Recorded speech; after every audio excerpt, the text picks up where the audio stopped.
Fellow traders, 'tis I, the Rumpled One, coming to you on Wednesday, May the 6th. The year's 2025. Let's talk trading. Too many indicators and methods. These videos are for educational purposes only. Your results may differ from mine. As always, have your risk management in place so you don't lose more than you're willing to lose on a single trade or while you are trading. Now, this might seem like it's funny coming from me, the Rumpled One, who has probably coded, I don't know, hundreds of indicators. And probably, I don't know, I think I've got a half a dozen methods or something. And what happened to me this morning was I was trading the pound as usual. And let's see, let me bring up something here. Oh, hey, this is weird. Why is this chart? Why is that off the chart? Did something change? Thought I had set right. Maybe not. Let's see here.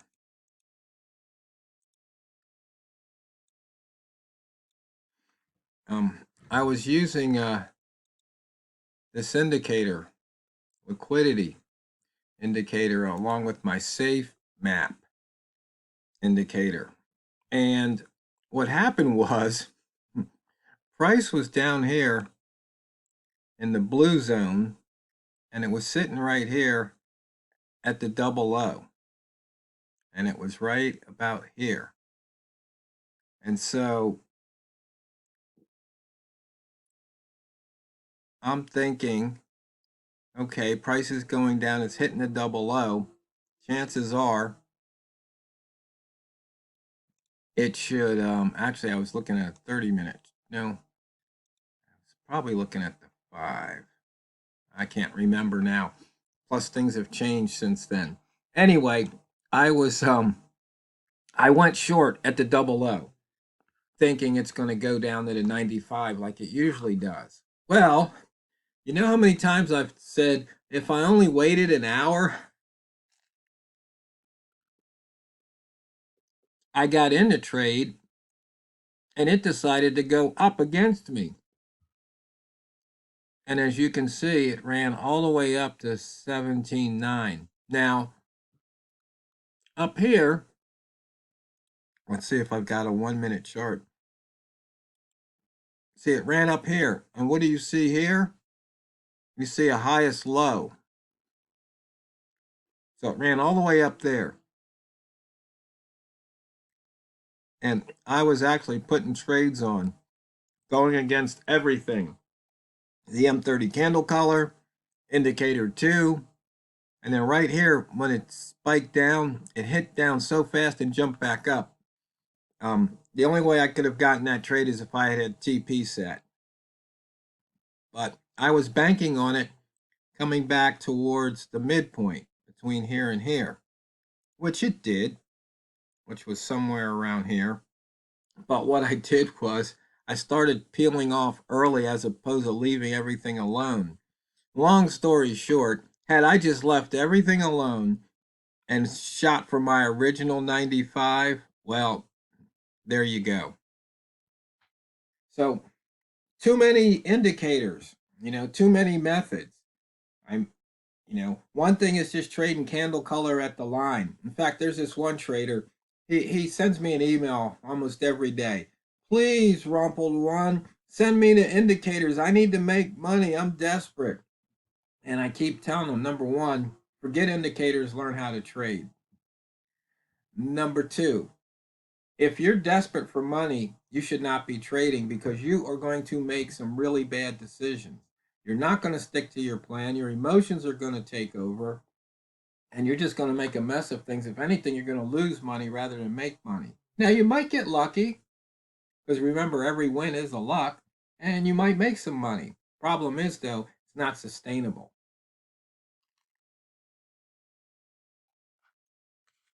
And as I listen to other traders' videos, they always say, It's not about one trade. It's about the next 100 trades. It's about the next 1,000 trades. You want to play out with your statistical probabilities. You know, if statistics say it's going to do this and it does it, 60% of the time or more, then do that. And to that trader, he says, he kept bugging me for an arrow indicator. So I had an AI generate an arrow indicator. And then he says, oh, it repaints. Can you fix it? I go, no. And like I told you, forget indicators, learn how to trade. And it's just something where, as I like to say, you can trade the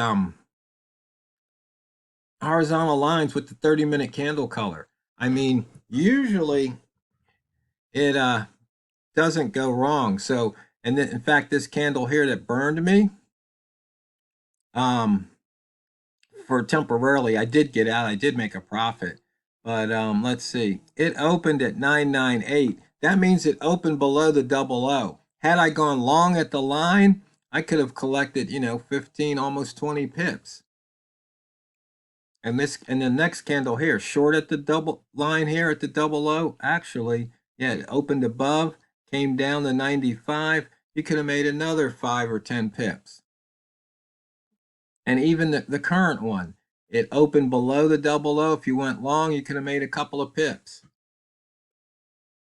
And it's that simple. And I believe there was a trader that wanted to see what indicators I have on this particular template.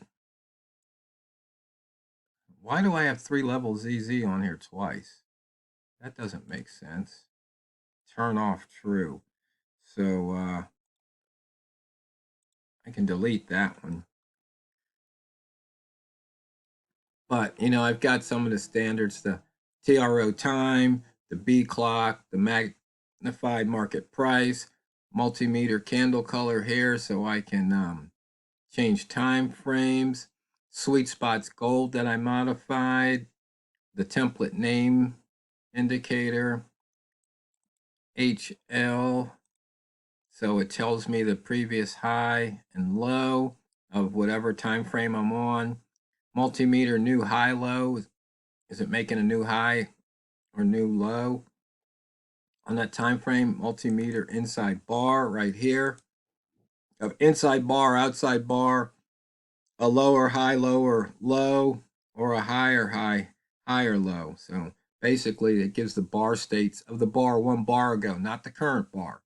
It's like I want to know, what am I playing against? So here on M30, you see you've got a lower high, lower low, so I'm playing against the lower. Price meter. I'm not sure. Oh, this one right here. I remember. This is just something. Okay, it's price up or down from the last candle right here. I mean, it should be obvious, but sometimes things that are obvious go unseen. Smart ranges, right here, looking at the high-low over the last, shows the last 20 candles here, from candle 0 to 19 over, and it does the smart range, which is the where it is in the distribution over the last 250 bars. So you can see here. So it looks like, yeah, about 10 pips is right in the middle, average. And you can see the average is actually 11.8, but it's at the 51 percentile. And the TROHL5, which is like the Swiss Army knife, but it shows me today's high, yesterday's high, today's open, yesterday's open, etc. The in and out indicator, it just shows inside bars, outside bars. There's an outside bar, there's a couple of inside bars, another outside bar. Why do I have price meter on here twice? Oh, once for the 1 hour and once for the 30-minute. And since we're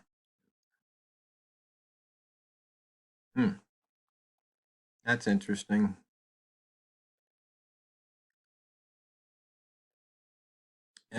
Indicator 2, which is basically the EMA 5, shows the dots, price closing above aqua, price closing below magenta. You see you had that flip-flop or death cross, and then price dropped. And then the old 3-level ZZ semaphore indicator that puts the 1, 2, and 3 balls out there. So it's pretty straightforward, but really, I mean, this lines are every 5 pips. This, you can trade off of this. You don't even need any of this. You don't need any of this, except I like to know where I am compared to today's open, today's high, and today's low. But you can also get that off of the HL5 indicator. And just to have those markings, just so you know where price is. But let me show you one other thing, because today was quite the day in movement. We've had a big range today, but let me just drop a couple of more. Show the pivot and show the pivot support resistance levels. And when I was trading, I saw price up at R3. It was like, R3, are you kidding me? I've got to put my shorts on. So I took a couple of short trades. I didn't stay in them near long enough, but I got my pips.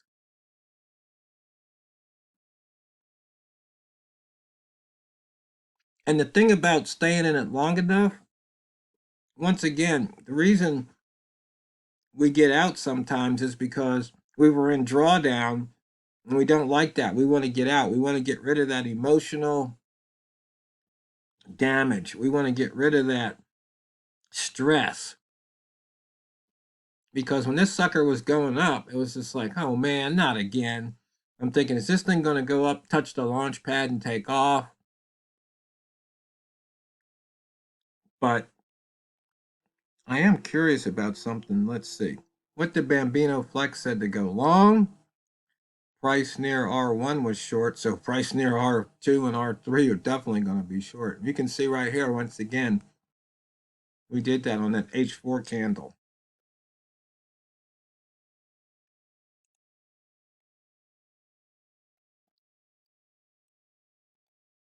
But, you know, just having way too many indicators, and I've cranked out a bunch these past couple of weeks playing with the AI.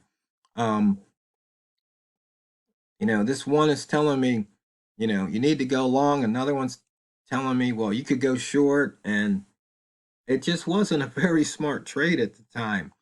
I mean, it can, you know, hindsight, Harry hindsight really shows it, because, you know, it tested it and didn't break.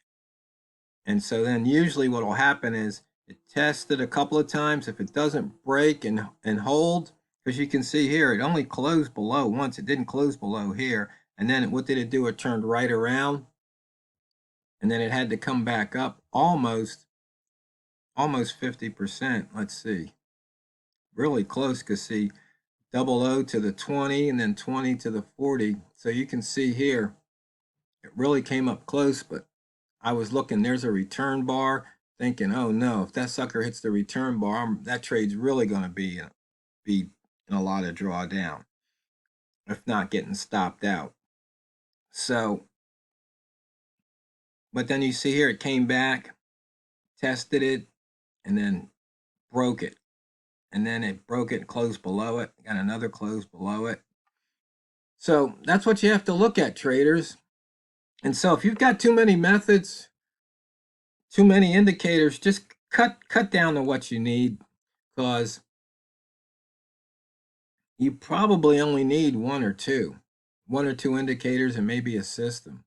And just make sure those indicators aren't a bunch of squigglies, because it's not what you trade, it's how you trade it. So go out there and drain the banks. This is the Rumpled One, over and out.